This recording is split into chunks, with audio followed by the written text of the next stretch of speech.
I tried to do the right thing and I tried to figure it out. And I was reading books and learning about relationships, but it just wasn't working. How can I rapidly escalate during Daygame? I'm like, dude. Me? I was considering running across the street. I noticed a huge truck was coming by, but I knew if I beat that truck the other side, I wouldn't die. So this is me coming to meet you. I almost got killed by that truck. I deserve a medal where I come from. And people from Russia message me and explain to me why they cheat. What's your excuse for not making out with us right now? And then I just put the girls' heads together and they kiss and then we kiss and we had threesome. Welcome to the Inner Confidence Podcast, where we bring you men's dating and lifestyle advice that doesn't suck. I'm your host, Robbie Kramer, a former collegiate golfer turned poker pro turned finance guy who became obsessed with learning about male-female attraction and dynamics and passionate about teaching men how to improve and optimize their love life. Tune in each week and we'll bring you the latest and greatest strategies on how to get more dates, how to build a thriving social circle that brings the best men and women into your life, how to become a better networker, and how to design a lifestyle that makes all your buddies jealous. If you're new to the show, I recommend you download my first date protocol. It's the best piece of content I have. It'll help you optimize your first date and subsequent dates. And I like to connect with my listeners personally. So if you want to grab a copy of that, please send me a direct message on Instagram. I'm at Robbie_Kramer. Now let's dive into this week's content. All right. Well, I'm excited because we obviously talk about Daygame on this podcast.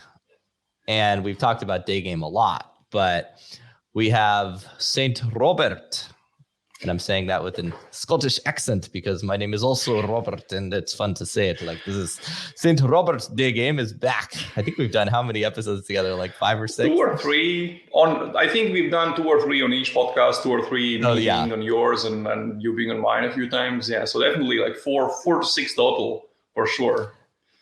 And I don't know 2 people that have coached more guys in Daygame than us. Well, there's, some other guys, but I've had all those guys on the podcast too. So we're 2 pretty big fucking experts on Daygame, and we're going to really break down some of the lesser known things about how guys get stuck in their Daygame journey, what you can sort of expect in the Daygame journey. It can be a very frustrating, difficult process, of course.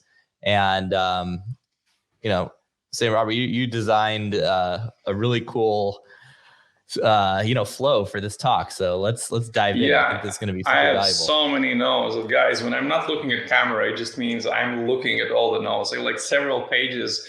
But one thing I want to make clear, the things we're not going to be talking about today, I'm not going to tell you to just do more volume because you're not going out enough. And I'm not going to be teaching you like you have to use these stacks and this type of teasing and this great story, and then everything is going to work. Or it's not going to be like a simple one solution, because those solutions don't matter. We're going to be talking about the big fundamental things, because after being in this field as a coach for more or less 5 years, I think I've been coaching for more or less 5 years, I realized that, yes, there are a lot of guys who have tried Daygame. There are a lot of guys gaming on and off, but most of them are just not succeeding. And whenever they reach out to me to learn about Daygame, I see that they are making the same mistakes. And those mistakes are so big that it's not even worth talking about things like, what's the best opener, or how should I build attraction, or should I invite her to watch a movie, or for a drink, or to sit on a balcony? Like, what's the best seating? Like, we're gonna be talking about the big things, and I'm just gonna run quickly through the how do you call it, like the table of contents. We're first of all, we're gonna be talking about why most content on Daygame and dating in general sucks, because I didn't know that. I thought that YouTube is full with good content, but one day in Mexico years ago, I was not sober at all. Let's put it like that. And I searched on YouTube Daygame because I thought, okay, let's see what guys have there. There's a lot of good content. And I was shocked by what I saw, the quality of like videos and infills, and it was unbelievable. So definitely we're gonna talk about that and why that content still works, and why you see videos with 100,000 views, with 500,000 views, but the content there, any intermediate Daygamer would understand that that's complete nonsense. And I'm going to end this talking point with helping you understand how to figure out whose content is good and whose content is not good. Not by saying you should listen to me because maybe I'm not the right guy for everyone, but I'm going to give you a 3-step formula how you can understand, okay, you found a YouTube channel you like, and how you can understand whether that's a guy you want to learn from, whether that's a guy you want to work with. Second big topic we're going to talk about, we're going to be talking about natural game and structured game. And again, I'm not going to be playing just for one team, just for saying only structured game, even though that's what I coach, or only natural game.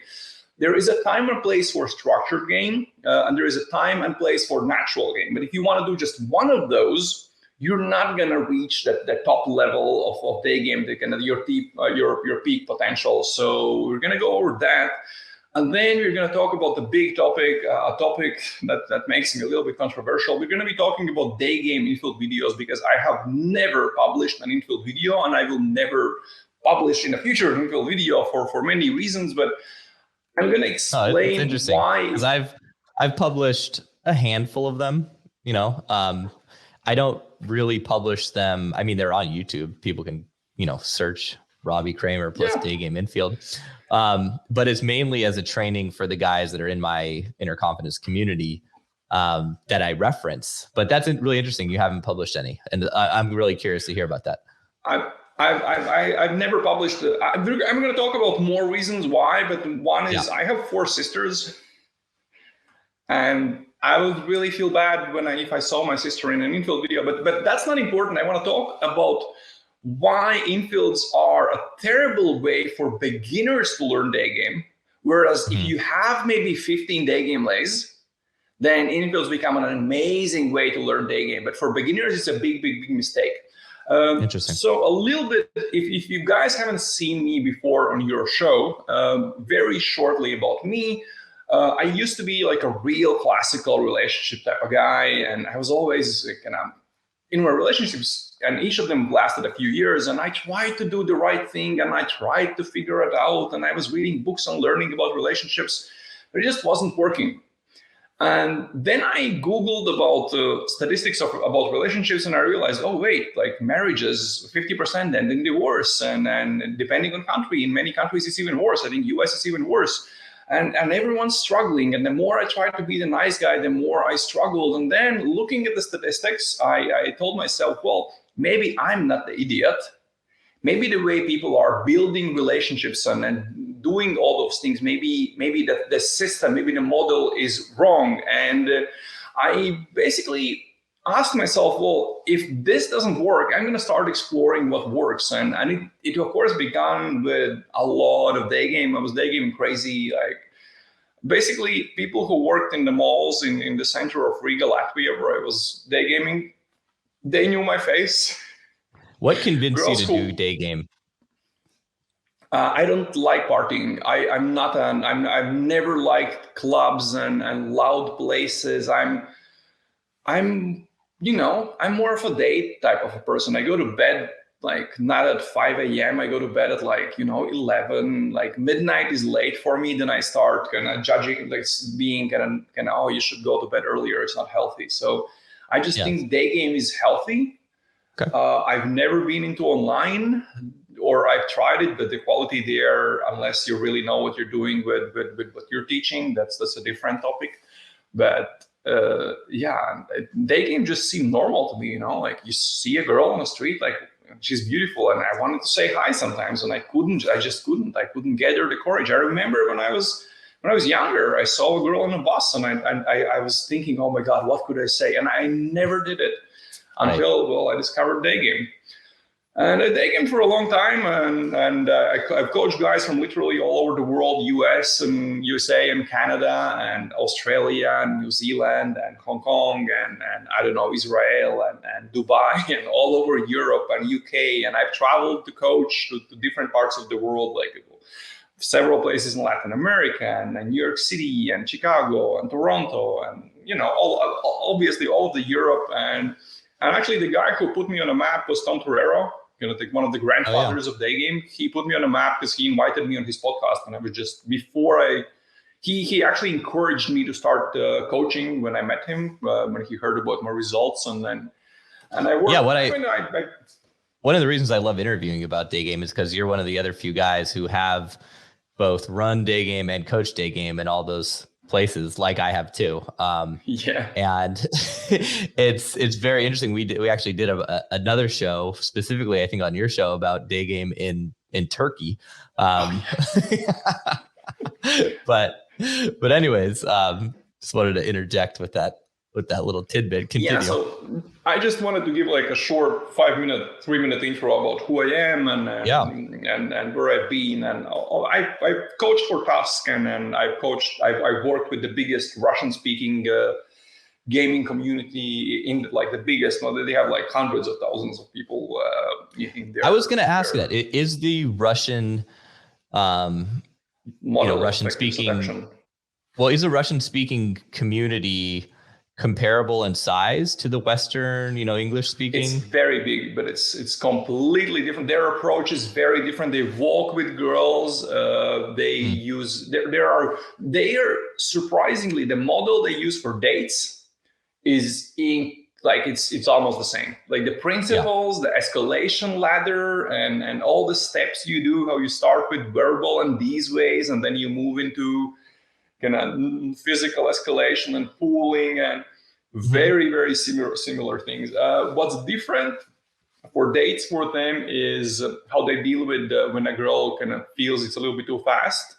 In the Western world, you have just you chill out, or you kind of do a little bit of push pull, whereas they have a very different approach to it.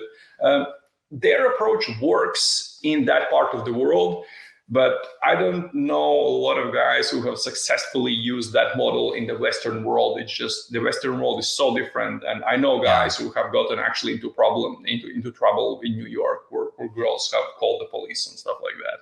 So, well, in my experience, living in Ukraine for 4 years and spending some time in Russia, dating lots of Russian, Slavic girls, in my experience, just from a really basic, one-liner, being more direct and more assertive works a lot better in that part of the world. So yes. Okay. Just if you look at me, this works incredibly well in kind of the Eastern, more kind of like, kind of the further east you go, the better it works. Right. And then you go to like Latin America, and I really have to chill out and become much more, like soft is not a nice more thing bohemian, to say, but you could say more, like I have to become this more fluid guy. I am this bearded, shaved head, tattooed guy. I used to have a nose ring, and this beard is nothing. I used to have like a way bigger. You ever seen the movie Eastern Promises? No. You should watch that. It's like a funny depiction of what you're describing. You don't look Eastern Promises, but the guys in that movie like the hardcore, like Slavic looking, tatted up, got the big crosses, like gonna fuck you up, extremely masculine, dominant. So anyway, so that works in Eastern, but for those guys, no, when they go to the Western country, and I know a lot of guys, and by the way, the guys who are really good in their movement, they're doing so good in that environment. The stats they're getting are through the roof, next level. Like I don't know guys in the West who are getting results like that actually, but again, those same good guys go to the West, and they will just be destroyed there. And so I've kind of seen that part of the world of Daygame and dating, and I've seen the Europe part, and I've seen kind of how it works in Latin America, and I've coached a bunch of guys from US, and so I've kind of seen. Well, that's the other thing. Yeah, that's the other thing that's so cool. It's like until you've successfully learned to communicate with women kind of all over the globe, I feel like you don't really, have any business being a dating coach, because you're going to bump into, client situations where they're meeting a girl who's, of Russian descent in Miami. And you're going to treat that girl a lot differently than like, the Latina Brazilian that you met in Miami. And like, these guys are just trying to apply the same basic principles. It's like they're completely forgetting there's this humongous cultural, thing. Yeah. I don't know. The way the girl was raised is going to very much contribute to how she's going to be attracted to a guy, what she's going to find interesting. And whether or not you're going to be successful with that girl. So, I mean, dude, I feel like we could discuss the differences between Eastern and Western stuff all day, but maybe a different podcast. So I had to keep interrupting and asking. I've done the topic on Tusk's, on James Tusk's podcast. I think we did kind of Eastern versus Western. I've even done Russian versus Ukrainian, kind of what are the differences between them, because there are differences in like, because I've definitely noticed Russians will cheat. Russians I found are a lot more like gangster than Ukrainian girls. Ukrainian girls are Ukrainian girls I feel are very savvy. They're like human lie detectors. I think they're a little bit, I don't know, like craftier. Maybe they've got a little bit better detection, but Russian girls are much more savage. Like they don't give a fuck. In my experience. But there's that's an a sweeping generalization. before we jump into the big Daygame things, I like having all these conversations. So there's one thing to mention about Russian girls. When I say they cheat and there are things like that, I published a podcast about that, and then I get some backlash. And people from Russia message me and explain to me why they cheat. And it turns out it's because of social kind of stigma about a girl being single, so she will be in a relationship with a guy she hates, just to not be single until she finds someone better, or she will pretend that she's in a relationship when she meets someone. She will say she's taken when she's actually not. So that's like a real small. I just wanted to clarify this so that guys kind of don't think, all the Russian girls are like this. And then, no, it's not like it's because of social stigma. Whereas, but with Ukrainians, I'm really surprised how they know their stuff, they know their values, and if they want to have fun, they'll have fun. Right. And they will enjoy that. But if they are taken, like I had a rule, I spent 3 months in Kharkiv, Ukraine. If I was in a set and then she said she has a boyfriend, I just have a nice day, bye. I learned that there's no point in continuing this conversation. I know the Russian guys, the Russian-speaking guys are likely to cheat. But I know the Russian-speaking guys, like they were doing really good with those as well, and they were taking girls who have never done that to crazy sex parties and things like that. But again, they were playing it next level. I don't know how to do that with those types of girls. So, anyways, let's start talking about the first big point. And again, as I said, guys, I don't want to give you like the 7 mistakes that are keeping you from succeeding on Daygame. We're going to talk about the big picture things. And if you're making these mistakes, then those small things they just don't matter. Those are small nuances. You need first to kind of figure out the big stuff. And even if you have like maybe 5, 7, 10 Daygame plays, you might still be making these mistakes, unfortunately, especially if you're a good looking guy, then try going to a harder city. Anyways, the first topic is 5 to 7 Daygame lays. That's no slouch, like it can take guys. That's pretty good. It can take a while to get to that. Yeah. Yes, that's why I said if you're really good looking, then like be careful with your kind of confidence. Maybe that's because you're really good looking and you're in a place where girls really like Daygame. I know cases like that. But 7 to 8, it means already, you know what Daygame is all about, because I look at Daygame at 4 phases that Daygamers go through. We're going to talk about that at the end, and we're going to be running a different completely free webinar where we're going to be talking about 80-20 of Daygame and what are the few small things you have to focus on in each part of Daygame to get to the next phase, to get to the next level. But we're going to talk about that later. But again, anyways, mistake number 1 is watching the wrong content. And this is very, very common when you're just beginning, when you're starting to, when you're just Googling how to meet girls and you find the Daygame and you just go Daygame approach, and then you start watching videos and you start seeing guys approaching girls on the street and kind of talking about game.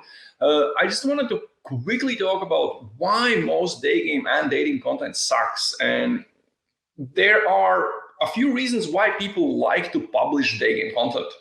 The content that beginners are watching, the stuff where you see a guy approach a girl on the street and he gets numbers. You see him get so many numbers, or oh my God, you see a guy kiss a girl on a street 5 minutes after over and oh my God, that gets like that. Every fucking, oh my God, all guys, how can I rapidly escalate during Daygame? I'm like, dude, You're asking the wrong question. Anyways, You can do that. You can do that, but it's not gonna like that number is gonna flake. You're either gonna get a same day lay. That's kind of the stuff. What was the guy's name? One of the big good guys. He was good, but the stuff he teaches, I've talked to a few guys and they were not happy. But damn, he was buddies with Tom Torero. Really, really good guy. Never shows his face. Yad or whatever. No. Yad shows his face. Yad is incredible, actually. Not as a teacher, but as a daygamer, he's incredible. Well, doesn't matter. Guys, the guy who was talking about super fast escalation on the street, you guys know who I'm talking about if you've seen his videos. He's an incredible daygamer, but he was talking about it a lot. Anyways, there are several reasons why people are posting content like that and why they are so good at making the content so kind of clickbaity. First of all, the first reason guys post content about Daygame is, well, bragging rights. You get bragging rights, not only if you are a coach and then you kind of say, oh, look at I kiss close the girl on the street. Can you do that? No, I can come here, I'll teach you. But also casual daygamers. I've met a bunch of daygamers who are just your normal average daygamer, not great, not terrible, like, an average dude. He's getting laid like once in a while in the right place and with the right girl. And then these guys are recording infos and posting those infos on YouTube. And simply for the bragging rights, they're not making any money from it, and they're not teaching, but they like kind of to record. They have all the gear, cameras, mics, and everything. They like to do that. So that's number one. People just like bragging rights, whether that's coaches or just regular day gamers. And of course, the other reason is to sell you more stuff. And what people are really good at doing, you in general see that in content marketing, people will not teach you stuff that works. People will not tell you on the video stuff that works. They will tell you stuff that will make you click subscribe, will make you join their mailing list, will make you buy their magical online course. They will teach you stuff that gets you to do all of those things, not the things that are getting you laid. And because for them, it's more important to sell you stuff, not to teach you how Daygame actually works. Because when you give out dry Daygame advice, and I'm known I'm a cliche dry Daygamer. Like my videos are me in front of a camera, talking head, not a lot of kind of graphics, not a lot of editing, terrible production quality. And I just go through step by step what you have to do.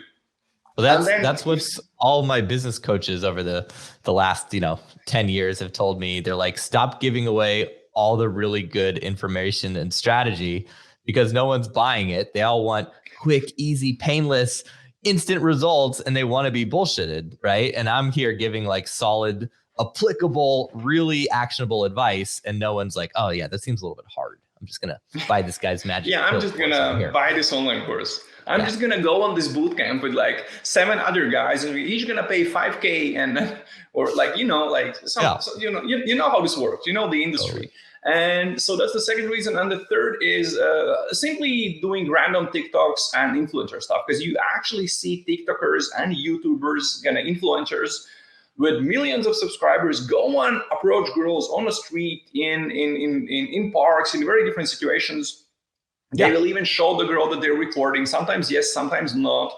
They have to show their recording, by the way, if they are smart and they don't want to get canceled. They do have to, the girl has to know it's being recorded. There are rules around that, but YouTube isn't doing anything about that, but it's actually illegal in Europe, as far as I know.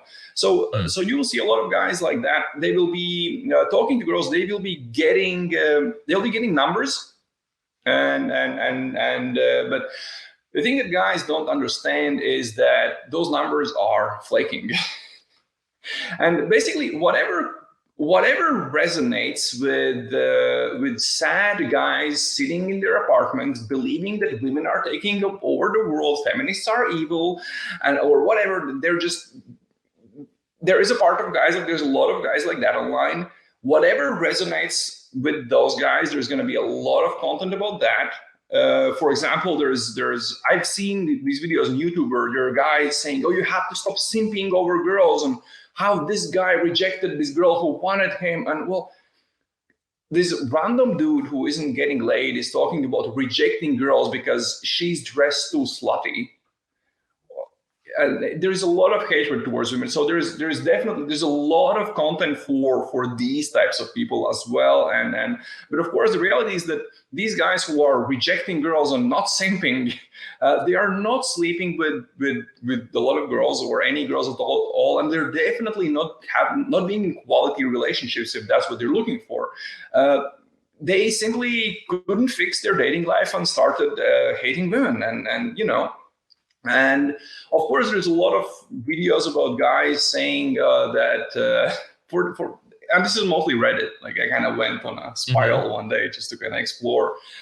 And there's guys complaining that, oh, these girls, like they're really the princessy looking girls who are like dressing so sexy, like they can't get a quality man because a quality man won't be with a girl like that. He cares more about, well, if you've been in the dating world long enough, and you've been doing good, you start to learn that those girls are getting the best men, because a lot of those women aren't just beautiful, but a lot of them are smart. There's someone looking very good and beautiful and dressing sexy isn't a reason to dismiss them. And that's kind of, basically there's a lot of, that's kind of the fourth part of content, is just content against women, and a lot of people like watching that because, well, it makes them, they feel empathized with, they feel heard, they feel understood. Yeah, you know, oh yeah, I struggle at dating. Turns out it's the women are the women are, everyone's a problem except for me. Right? Yeah, and there's a lot of course, it's I wouldn't say it's like the biggest part of content. There's a lot of stuff like that, and that gets a lot of views. Right. But okay, there's also a lot of Daygame content where actually guys are talking about Daygame and teaching Daygame, whether that's through showing their recordings and maybe explaining what they're doing, or there are explaining Daygame on videos, or giving step-by-step stuff like I do. So there's a lot of that stuff. Let's say I don't think your average viewer is watching TikTok influencers approaching girls or hating women. I think there's a very small percentage of your audience and my audience. I don't think people like that are kind of following us. They're watching other stuff. And dude, I grew my TikTok to 20,000 followers a couple of years ago and didn't get a single client, not even a single phone call from that. 20,000. I had millions of views. I saw that type of content you were putting out. I checked millions of views, not a single inbound lead. I was like, fuck TikTok. What a joke. Fuck TikTok. Fuck TikTok. So now I'm throttled. I post there all the time, and my videos only get 200 views. All of them get 200 views each. And if they even showed it to my followers, I'd get more than 200 vieys. Anyways, sorry. That's like it's like my YouTube channel, you know. But guys who are learning Daygame who are not doing these dumb things, they are watching content there, and they're trying to find content that's actually legit, because there's a lot of content out there. And a beginner, if you don't know what works and what not, it's easy to be talked into a lot of dumb stuff. It's easy to be get seduced. I mean, it's so easy. Seduced. Yes, it's so easy to just go on YouTube or any of these social media platforms, and they're going to show you the stuff that's already popular, right? And pretty soon you're like 45 minutes deep into like a red pill nonsensical video about fucking blah, blah, blah. And it's like, why am I even watching this? You know, natural lifestyles videos. Can I talk shit about someone in public? Is it illegal? I mean, I've had all those guys on the podcast. They've come on all my party trips. So that would be some juicy content, but go for it. No, I think they know the party stuff. Right. I just don't agree with how they coach Daygame. But that's interesting. I think that'd be really interesting to hear about that too. I got them into the party scene. Back in 2017, I helped them host a boot camp in New York for their really advanced guys. And we did all social circle. And then I invited them on the first sort of Playboy yacht trip I did in 2019. And then, I've got tons of content talking about this whole thing. And then later on, when I quit and got kind of out of the game, got married, that sort of thing, they started Tilted. But before that, they were really only doing Daygame, right? That was like their whole thing. They weren't into night game at all. It was just day game. So now I think with their elite guys, they do more social circle stuff, but I'm pretty sure from, what I spoke to them recently about, most of their boot camps are all very day game focused. I know they are. Yeah. I've met them on the streets. I've heard what they're teaching, and I've coached a bunch of guys who have done their boot camps. Yeah. Okay. Yeah. Like, because half of my clients have had coaching before from like the biggest, basically all the biggest names in the industry.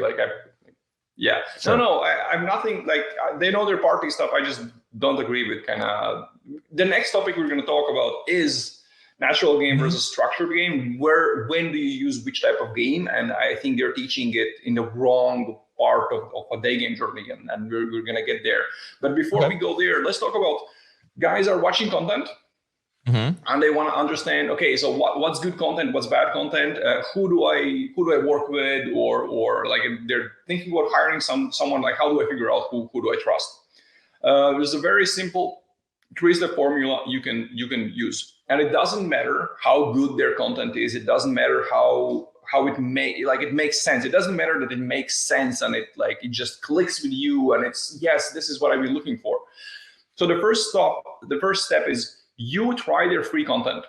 Whatever they're teaching, maybe they have like their signature video series or like a free PDF or whatever. Like get whatever you can do for free and implement that stuff in your day game. Go out and try it. Do, let's say, approach 50 women trying that stuff. At least 50, a minimum of 50, I'd say. If you're going out a lot, then maybe that's not that much for you. But if you're day gaming on and off, then maybe 50 is a lot. So do that. Well, you need to get an accurate sample size, and I think but minimum a minimum of 50 approaches is probably what you need to really get some decent data. Yeah, like a minimum. That's a minimum. 100 is better, but start with 50 and then that's kind of fine. And if a guy has crippling approach anxiety, there's no way he's even going to do that. He can watch the video and see if that actually helped him overcome the AA. He can do that. Okay. And when he does that, then that's a whole different conversation. AA is a very big topic. We can talk about that another time. Because I've worked with guys with incredibly crazy levels of AA. And they're very hard to work with, but I've seen not everyone can succeed, but there are guys who can. Anyway, so you've taken the free stuff, the free video series, the free whatever PDF, you tried that and you see if that works. If it doesn't work, either that coach is not for you, just because you don't click with his material, or his material is crap, or you were really bad at implementing it. We will not find out, but it didn't work out for you. Move to another guy. Just do the same thing with. Try someone else. Next, don't just straight go for the coaching. Don't spend however many thousand it costs to hire the guy. Don't do that, because maybe their content is good, but the way they coach is just as good as their content. There wasn't any added value. You didn't learn anything new. So most guys who coach, they have something cheap. Maybe they do coaching calls. Maybe they have an online course for beginners or something like that. So do something like that. Get a coaching call with them, where you are working with, let's say, recorded sets, where the guy listens to your sets and then tells you what to do, exactly what mistakes you're making, exactly how to fix them. You go out, you implement that, you do your 50 sets, and you see whether the cheap stuff was way better than their free stuff. And if their free stuff helped you and then their cheap stuff helped you, you can hire them. Like, that's it. Yeah, that's smart. I mean, that's what I did with my first coach. It was Lance Mason with Pickup 101 back in 2006, 2005. I got his funny banter CD deck. It was like $56, $57 or whatever. I listened to it. I applied some of it, in the bars, and I was like, this works. And then I got on their $47 a month little forum membership thing. Stayed on there for a few months, and I took a boot camp. And exactly, and because we are in this kind of industry, that was after looking at all the mystery method stuff and all the hardcore PUA stuff, which was most of the stuff at that time, right? And I found Pickup 101, which is way more natural, which is more like a flirty, bantery style, which fit my personality. So, case in point. Yeah. So where was I? Oh yeah, and the reason why this is so important, because day game is like sales. If you're good at day game, you're probably good at sales, and if you're good at sales, you're going to be good at day game. Sales guys do really good in day game. So there's a lot of guys who can sell their stuff, but I don't suggest jumping the gun and just like buying it. Do your research, do your homework, because as I said before, around half or maybe even more, let's say 50% of the guys I coach have had coaching before. They have had coaching from the biggest names in the industry, maybe from several of those guys. And then there I am still coaching them. And that's just because they bought whoever they found, they liked the infields, they liked what they saw, and they bought it. So don't be the guy kind of wasting, 5K on and then kind of, oh shit, now I gotta figure out how do I actually learn day game after doing that, and you're going to be spending more money, and that's, Anyways, that's the first topic. Next, and this is going to be a shorter one, natural game and structured game. I teach structured game, but I like both approaches, and we're going to talk about when in your day game journey you should be using which approach. We're going to be talking about why natural game is so appealing, why people like natural game. Maybe let's start with that.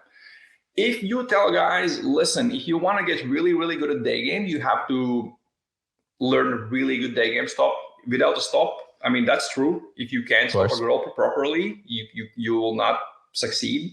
If your opener is bad, if you're maybe stacking is a thing we use to get topics to talk about without asking boring questions. Hey, how are you? Where are you going? What do you do? Where are you from?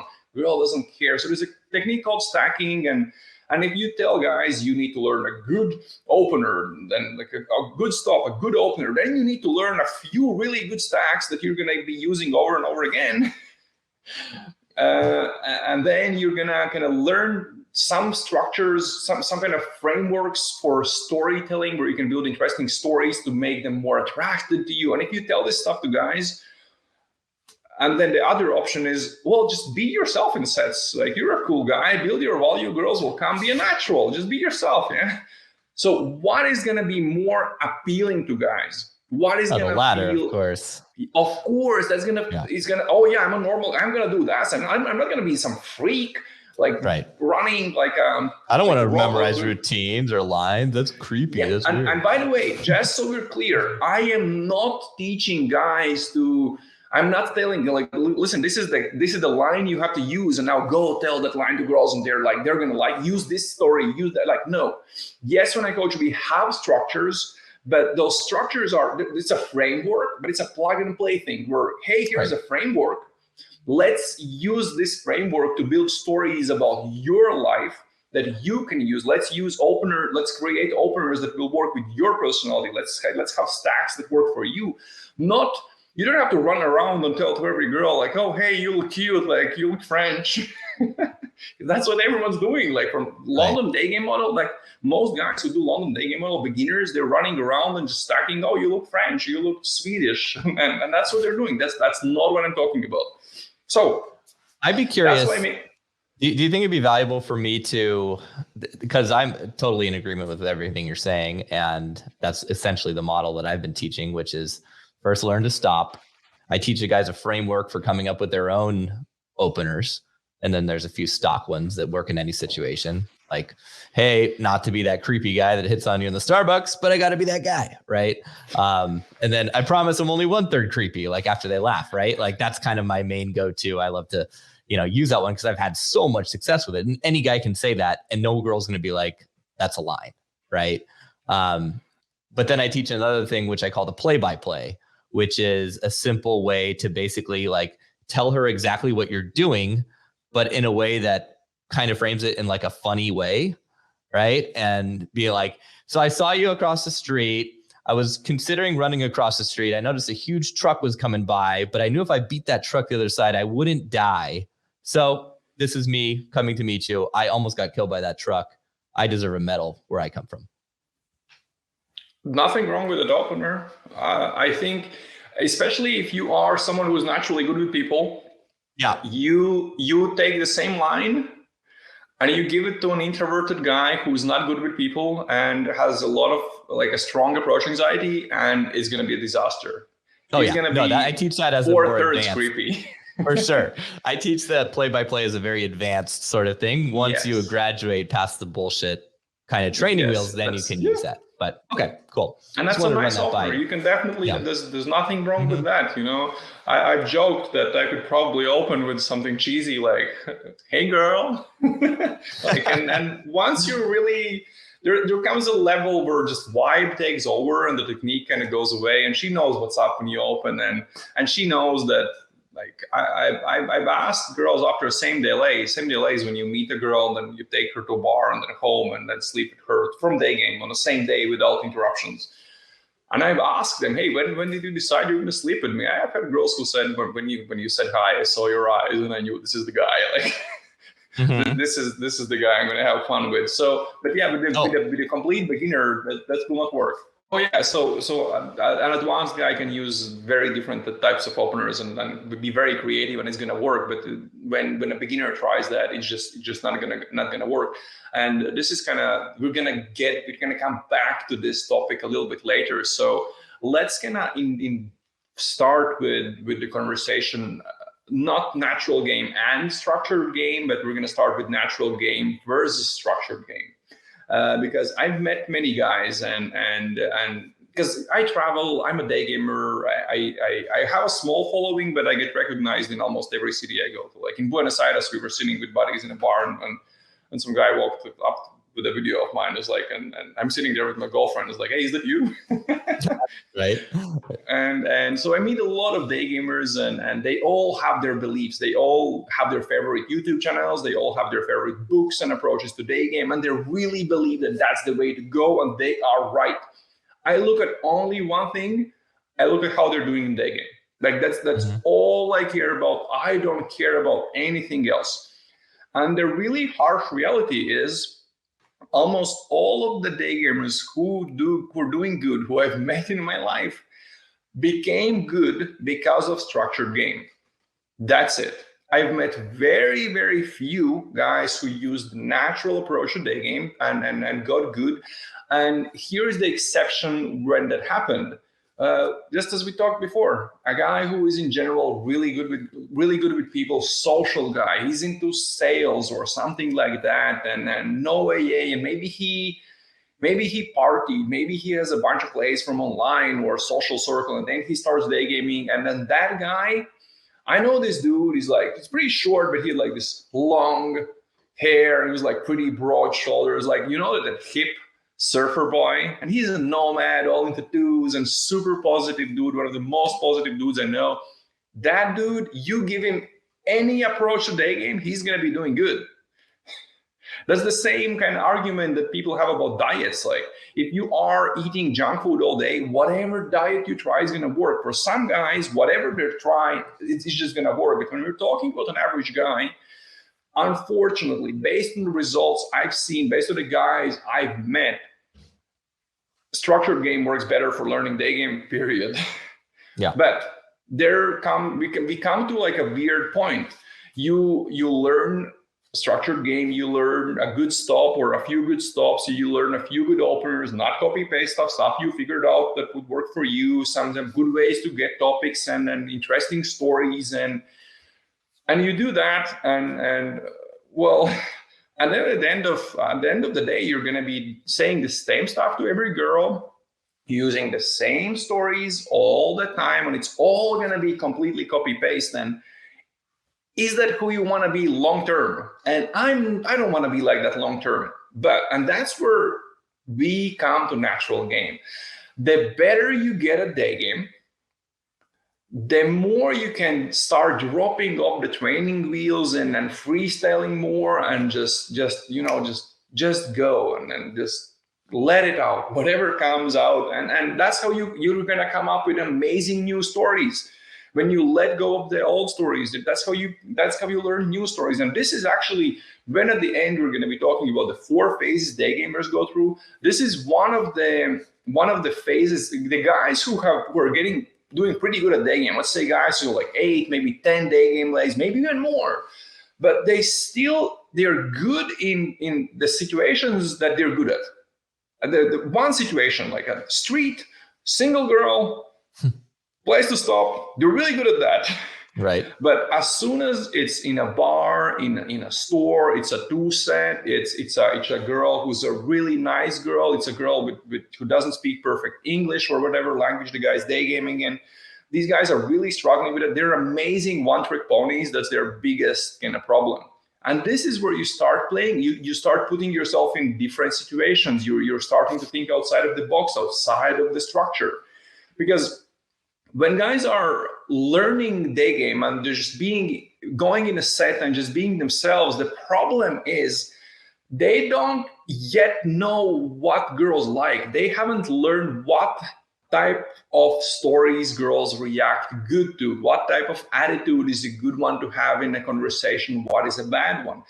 If they start learning day game with a structured approach, they put in the reps, they just simply learn what works. They get many reference experiences. They see, oh, I did this and I had a bad response, but I did these things which were a bit more kind of within the framework of structured day game. And oh my God, it works. So they learn what works from experience. And then once they have, let's say, maybe 15 day game plays, I know this is a lot for some guys, but once they are at that level, they can slowly start dropping those training wheels. They can think outside of the box. They can start experimenting. And then the goal at the end is to become a natural. Natural game is an incredible idea. I love the idea. But unfortunately, you don't get to natural game by learning natural game. You start with structured and then you transition into natural. And this is how natural game and structured day game actually works hand in hand. People start with one and then transition to the other. It's 1 + 1 = 3 or even more. It's not one or the other, it's both. And again, we have this big fight in the online communities between like structured game and natural, and then, you know. So I've like haven't really seen what the natural lifestyle guys coaching. I know they, you're saying their sort of style is more natural than a structured style. Yes, but actually I've heard them teach boot camps, and I've heard them explain some structure, actually a little bit of structure in the boot camps. Like okay. So they're not as natural as the name would seems. As the name would suggest, they're not as natural. Yeah. One time I went out with their really advanced guys. They asked me to fill in for them when they were in New York City, and we were doing that other sort of social circle, advanced, partying stuff. And I was listening to what they were doing, and it was pretty similar to kind of what the students that I have coached were doing. But I think those guys were already pretty decent day gamers. I haven't seen when they coach like total newbies. But it sounds like you and I have a similar sort of coaching style, because I'm extreme. Like, if you can't stop a girl, there's no point in even doing anything else. Then it's like, you need to have an opener that works for you, that you can kind of go to anytime. And you need a structure for coming up with new stuff. And then you need to stack a few things to get in the conversation. Because if you immediately go into Walter Cronkite, sort of boring question mode, that doesn't work either. Yeah. Right. So yeah. So, okay. Got it. There's I think we're on the same stuff page. That I like from and I haven't watched a lot of their content because, well, for obvious reasons. Because just because I don't watch dating content in general, I don't do it. I've learned what I needed to learn, and I'm not really interested in kind of. There's a point of diminishing returns, So I like some concepts, but they're going to work for a very small percentage of people from the get-go. You already have to be very social and pretty okay. But if you need a bit more structure, if you are a bit more introverted, if you have a little bit more AA, and you haven't historically been doing incredible with girls, at least in your age, maybe you did when you're 20, but then you're 40 and you're doing terrible, and now you want to start day gaming, well, you're going to need a little bit more structure than just, So that's kind of the problem. And of course, with all these companies, it really depends on who you are getting coached by. And by the way, one thing I know about one big company, which I'm not going to name, I don't want to this would be too dirty. But I literally know that when they film their boot camps, they figure out who's going to be fine with being on camera And the best coaches are going to be coaching the guy who's fine with being on camera because they need to show that that guy is getting results. Right. And I think that is very dirty. I think that is legit. And I think also, so that's why I'm kind of always telling guys, be super careful. Do those 3 steps. Check their free stuff. Get something cheap. Preferably, if they have multiple coaches, get a coaching call, just so you see that, okay, that you're gonna be working with this guy who you had a coaching call with, not you have a coaching call from like the best guy and then some random dude is coaching you. Because don't let them hand you off to someone else. You're legally protected. They can't do that. Actually, make sure they can't do that. So just so you get what you pay for. If you don't, then ask for a refund. If all of a sudden they say, "Oh, you're gonna get coached by someone else," and you're like, "What? Yeah, I didn't pay for that." Okay.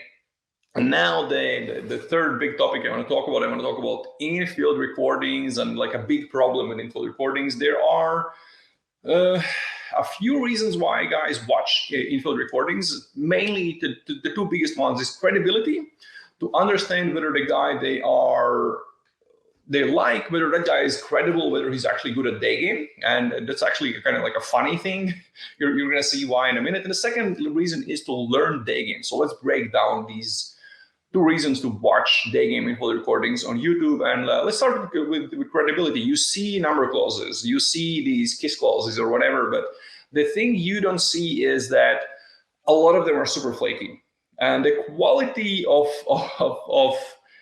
the sets that you see in a lot of infields is just, all you need to get a number clause, you have to become pretty decent at teasing. And an average day game student knows enough teasing after 1.5, 2 days of coaching. Like the sets an average day game student will be running after 2 days of coaching will be the quality of sets that you will find on YouTube.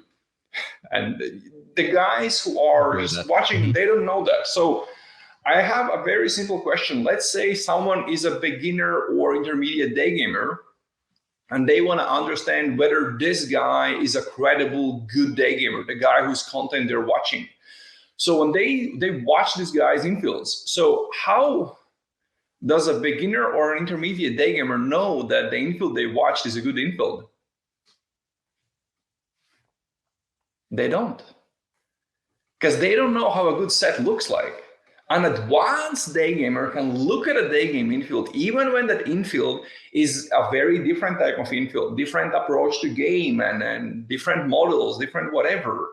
And he will be able to more or less understand if that's a very good set or a shitty set. And if it's a guy who learns structured game and he's watching an infield from a structured day gamer, he will understand that it's a really good set. And with watching different models, you have to be exposed to very different types of day game to judge different types of sets. But the problem with credibility coming from infield recordings is that the guys who are looking for credibility aren't able to judge that credibility, aren't able to judge the set and understand whether that's a good or a bad set.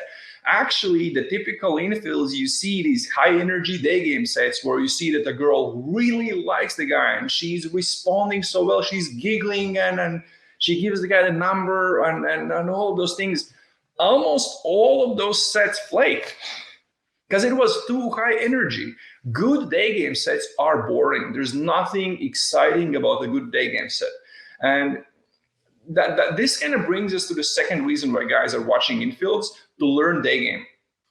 But one thing I agree with, just to interject, I agree that they can't successfully judge whether it's good or bad, and it's a lot of bias there. The only value I ever got in watching infield videos was mostly from YouTubers who had funny shit to say that I could then be like, oh, okay, I'm gonna use that in field. Like I watched Vitaly, right? Like King Vitaly. He's a YouTube prankster, and he had this hilarious video where he asked a girl, he'd like go up and he'd go 3 questions. Are you single? 2, what was it? First, do you find me attractive?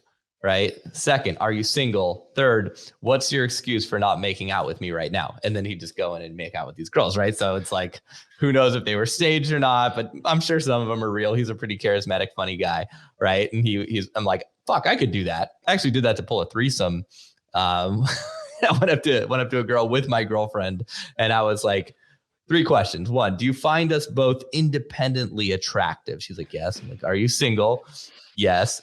What's your excuse for not making out with us right now? And then I just put the girls' heads together and they kiss, and then we kiss, and we had threesome, right? So I'm like, that's valuable. I feel like finding funny content and then making it your own and using it can be valuable, but that's not really what you're talking about, I think. Yes, no, that is actually, we're going to get back to what you just told, which is a great use for infields, but it's not for beginners.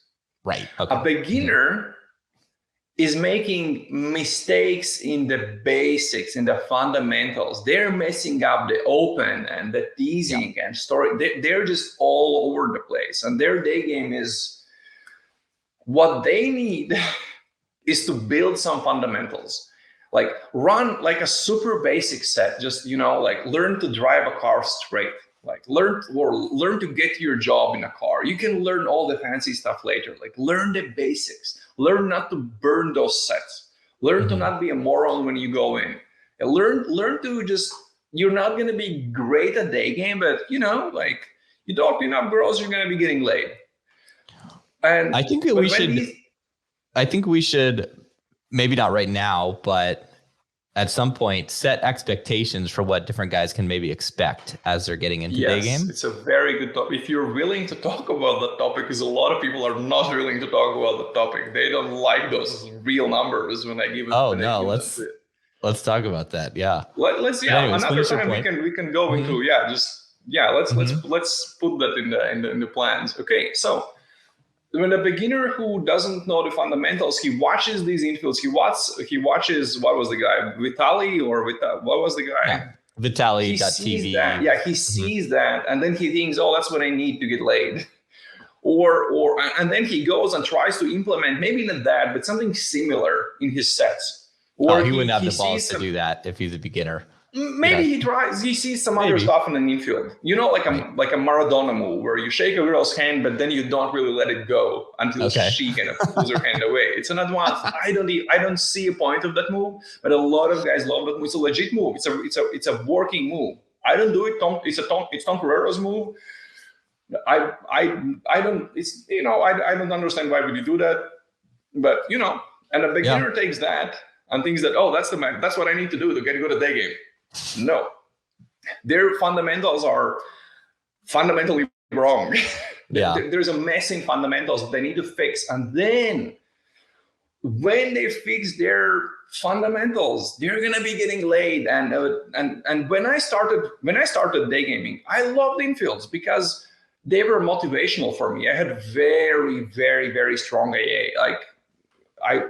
It took me 2 weeks of going out almost every day for more or less 2 hours to do my first ever day game set. So when someone I'm coaching says they have AA, I had a worse AA.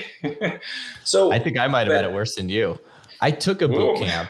I took a boot camp because I had crippling AA, and I could do it at the boot camp when the guys were pushing me. And then I went back home to San Diego, and I couldn't do it. I had to take 2 more boot camps before I could actually do it. So, my AA cost me about $7,500, I think, something like that. But that's actually a legit problem. That's kind of different. When I work with someone who was very strong AA, I like to know that that's their thing, and there are things we do differently. Yeah, just to kind of make that likelihood of them being able to continue when they're back home much, much higher. That's why I don't coach. That's why I don't do the boot camp model either, because I'm like, fuck, no one should have to spend that much money to get over this basic thing, which was the only option for me at the time. Now I teach my guys how they can get over AA before they ever meet me in person, but I digress. Yeah. And that's a good idea. AA, I think AA for a lot of guys, for some guys, they need coaching for that, and others don't. Others just need some accountability and things like that.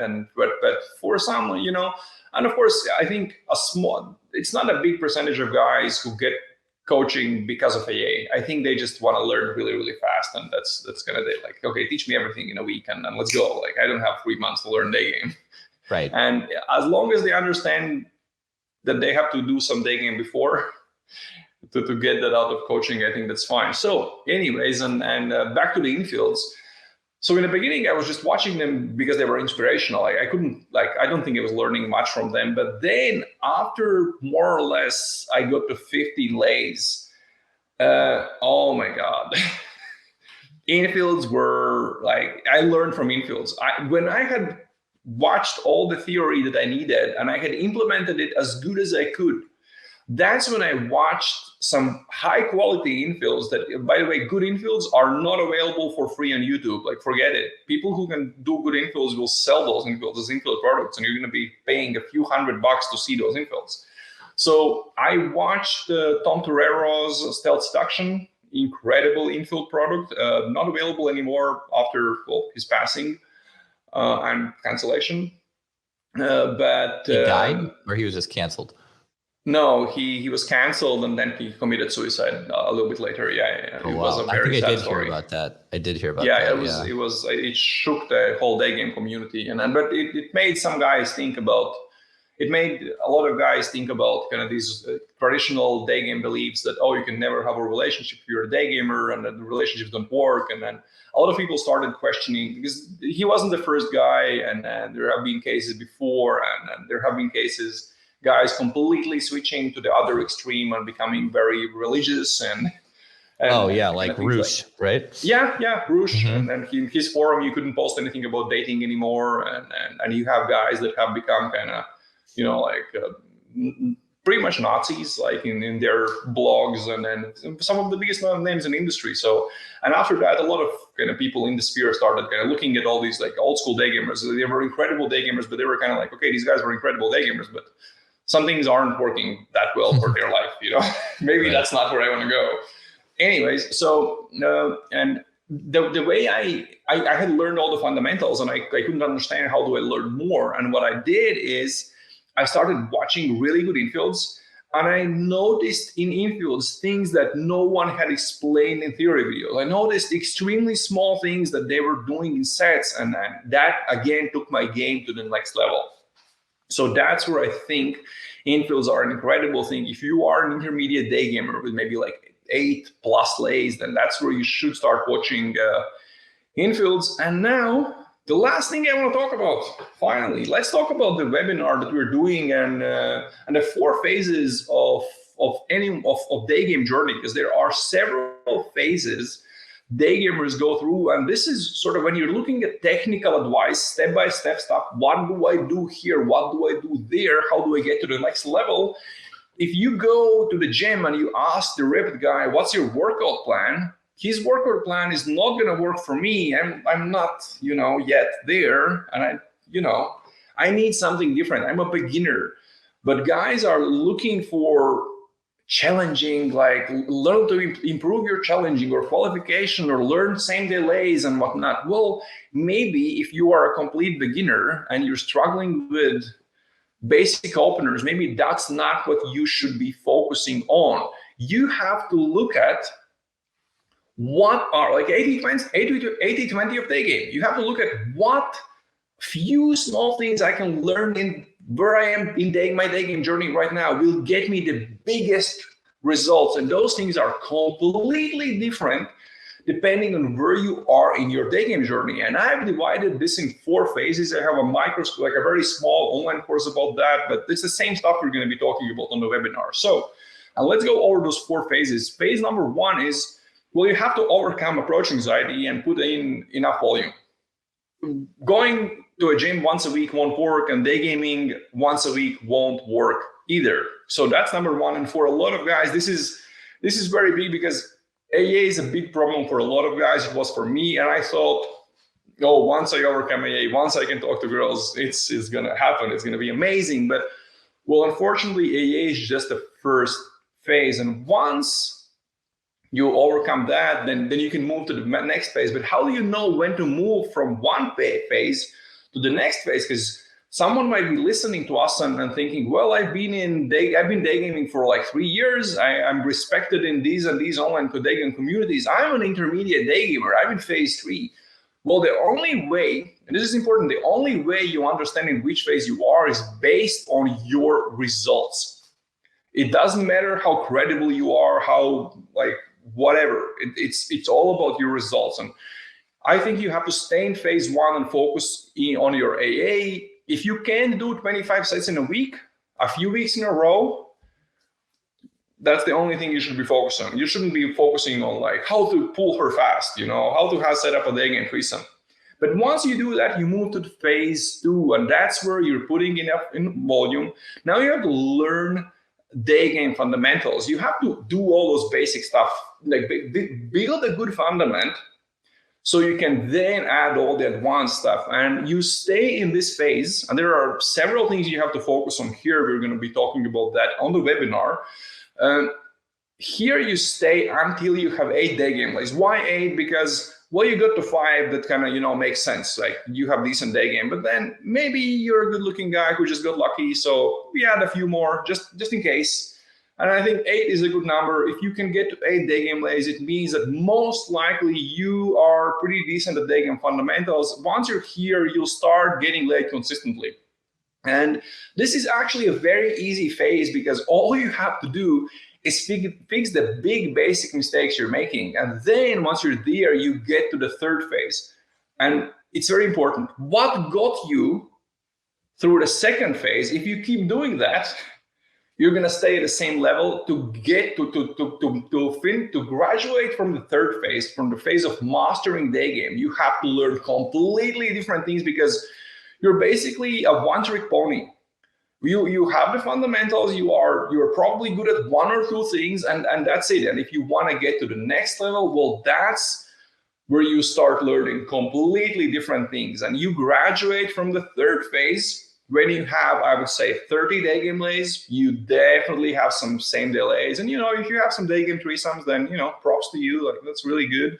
This is the paradise. The phase 3 is kind of Daygame paradise. You are just getting laid left and right. The girls that, everyone's in some community, and girls are complaining, oh, I met this good girl and she never does this. Well, when you are at this level, you're going to be posting lay reports in that community about a good girl who's never slept with anyone before the 5th date. You had a same day lay with her, and then like a month later, you had a threesome with her. That's kind of the level. Of course, that doesn't mean you're going to be sleeping with all the girls you're open. You're still going to be sleeping with the expectations part, 1 out of 30 girls you approach, if you're really, really good. But that's kind of the 3rd phase, and you have to go. And each of these phases require you to focus on completely different things. And the 4th phase is, if guys want to find a girlfriend, then, well, we're going to be talking about the phase how to find a girlfriend from Daygame. That's it. I covered all the notes that I've prepared. Oh my God, unbelievable. Well, I'm excited to do the webinar and get into that. I was trying to see where I fell into those stages. You're married. I don't know how many lays I had. I would guess around 30. Yeah, but you have a lot of lays from other sources. So no, sorry. Daygame. I'm only talking about Daygame. I probably had around 30. Had probably 3 or 4 same day immediate ones. Never did a Daygame threesome, so that one had a gazillion other threesomes. But what happened with me specifically, and maybe we'll get into this on the webinar, was I found that eventually the quality of girl that I could get from Daygame wasn't nearly as high as the quality of girl I could get through the social circle strategies that I learned. That I was just like, I feel like me going up to this girl and the act of doing Daygame was so much of a status lowering situation that the hottest, the 9s and the 10s would just kind of be like, that's cute, you're fun, you're cool, but the fact that you're doing this means you're probably not a guy that I would date. And then I tried to come up with a way to kind of beat that by not asking them out and funneling them into like parties and social events, and that kind of worked. And I tried this both in LA, New York, and Ukraine. But then I just, I started doing the trips, and it was just like Daygame became useless and just no point in even wasting my time because I had so many leads. However, when I did get, I had a bad like breakup and I was feeling down, and just like what I always did to get my inner game back on track was I'd go out and I'd do Daygame, because that would really just kind of, it's like the most pure form of social interactions. See a stranger you're attracted to, cute girl on the street, you go talk to her, right? As you mentioned earlier. So that'll be fun to kind of dive into those topics and discuss. One last thing, because I like what you just said. I really like, this is what I want to kind of finish on. Daygame isn't the best way to get laid for everyone. Sure. There are guys who look at it, this didn't work with that type of girl, or Daygame definitely isn't the end all be all. I think part of becoming really good is kind of figuring out what works for you and what's your best environment. But if you look at what's the best way to learn to communicate with women and to improve your dating skills wherever you're going to use them later, I don't know a better option than Daygame, because you put in the volume, you have unlimited girls to approach, and just polish everything and get those reference experiences, get those numbers and dates and lays and all these adventures and regulars, and have your fun. And then if you later decide that there's something else you like, maybe the social circle, parties, or conferences, or some guys discover like the world of BDSM and they go there and so that's where Daygame comes in. And I agree. That was my journey. Yeah. I mean, and that's what I tell the guys I work with. I say, Daygame is like the deadlifting of exercise, right? It's like, if you can do this, this thing, and you can do it well, you're going to succeed no matter what. And it's going to fix your inner game issues almost always. So, that's why I'm such a big proponent of it, obviously. So dude, I'm super excited for the webinar we're going to do. If anyone listened to this and they want to find you, where can they go and hear more of your stuff?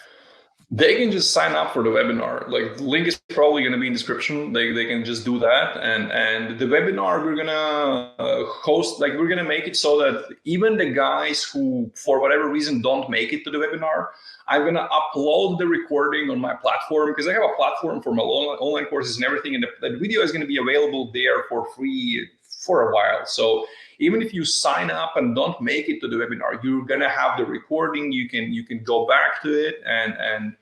And when you sign up for it, I'm going to also send you the best kind of stuff to watch, like some videos, etc., after the webinar, not before.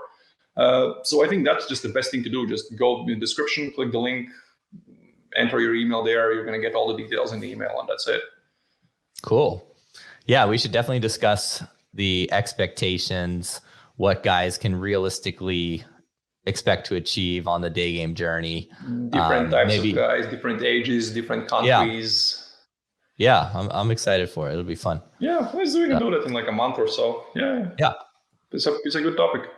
Cool, man. Well, thanks so much for coming on as always and sharing your wisdom. And thank you. Looking forward to our next chat.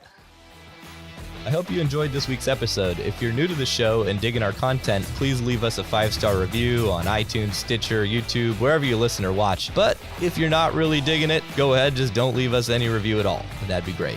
If you're feeling a little bit stuck, or you just want to optimize and step up your game, we've opened up a few spots in our Inner Confidence community. We're accepting applications if you want to join our select group of men and experience the radical power of accountability, cross everything off your sexual bucket list, and just become a beast who gets more stuff done. To learn more and apply, go to start.innerconfidence.com.